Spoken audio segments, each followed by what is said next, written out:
Hey, what's up everybody? I'm Chris. We're here at Real on Cape Hatteras and we're hanging out with Wind Voyager Triple S invited rider Jake Kelsick. What's up, Jake? What's up, man? How's it going? All good? Good to have you back on Cape Hatteras. Good to be back.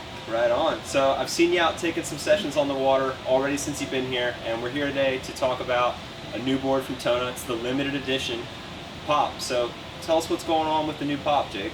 Alright, so this is a new LTD Pop from Tona, and basically it's very much inspired by the original Pop. It has the same shape, same slider base, same channels. So on the outside, pretty much the same as the original Pop. But as you can see, we have a brand new graphic, which is a bit more eye-catching. Yeah, it looks good. And also inside we have an air core, which is pretty much a foam core. And this has just allowed us to get the board a lot lighter than the original Pop. So that, and yeah, that's new.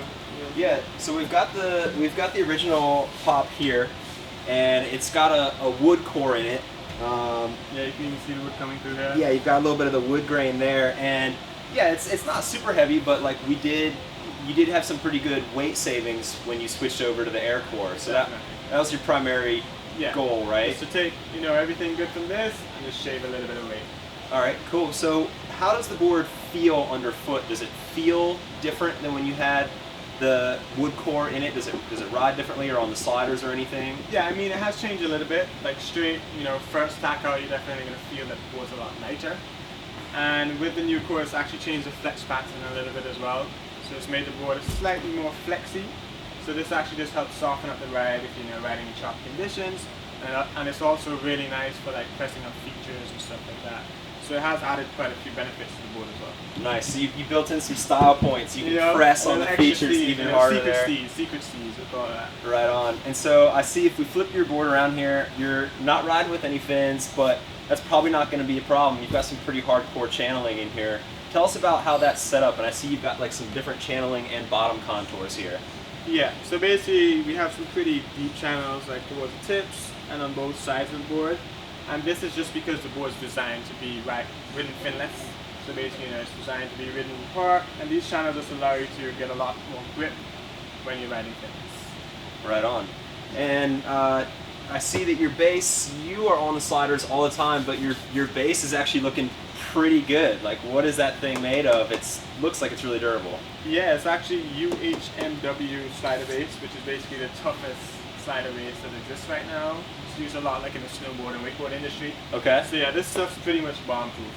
Don't really have to worry about hitting sliders, hitting rocks. It's pretty strong stuff. Yeah, I know how you are. Like when you're out on the water, you're like only on the water like 50% of the time, and then other time you're always like on a feature, like jamming on something. So whatever. Yeah. So I guess even if you don't hit a ton of sliders, like if you're like me, riding up on the beach, riding over rocks, whatever might be out there, having a really good durable base is super important no matter what level rider you're at. So we were talking before, and you mentioned that the Pop is kind of all-terrain. Like, you're a wake style rider, you're good at it, but that's not the only thing this board can do.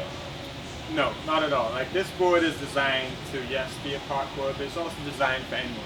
It's a very fast board, it goes upwind really easily, and it's a board that anyone can hop onto and kind of feel at home. It doesn't really take a lot of getting used to. It's a very user-friendly board, I would say.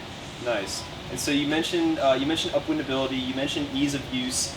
I know you've got other boards in the line, like the Flow. How does this differentiate from the Flow, and what makes it a slightly more universal, like a board that anybody can hop on? Yeah, I would say the main difference between this and the Flow is the rocker and also the channels. Basically, the Flow has a bit more rocker, so the board's a bit slower. So it's just not as fast as this board, and also it has no channels, so it's just a lot looser board. It's kind of a lot looser than this one. Nice. So yeah. Cool. So whether you ride wake style or you're not exactly where you're at, or you might be riding like different styles on different sessions, Pop, definitely a great choice. Other nice thing is I saw that it comes in a pretty nice range of sizes. So you've got a couple size options to choose from. Yep, so we have a 133, a 138, and a 142. And that's another difference with the Flow as well. Actually, it comes in a bigger size, so the Flow is kind of designed for, if a guy needs a bigger size on the 142, you can actually pop up to a 144 on the Flow.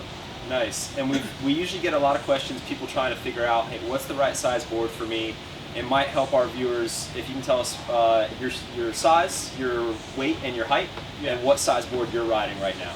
Cool. Well, I'm about 5'10", and I weigh like 150 pounds, and I ride the 138. Okay. So anyone kind of in that range should be able to get away with this. Nice. Yeah. Cool. And if I'm a smaller rider, maybe if I'm a female rider, how can I get something like the Pop? Yeah, I mean we actually have a girl board as well. It's called Eden. This one right over here. And again, this is very much inspired by the original Pop and this Pop, because it's the same shape, same channel base. So again, very user friendly, and it also has the air core, so it's a nice soft ride, and also quite a light board. Nice, very cool. Well, Jake, all the Tona product is looking sick. We can't wait to see you get out there and do your thing during this year's Wind Voyager Triple S Invitational. Yep. Good luck out there. Thanks for stopping by. Thanks, man. Thanks for having me. Cool, right on.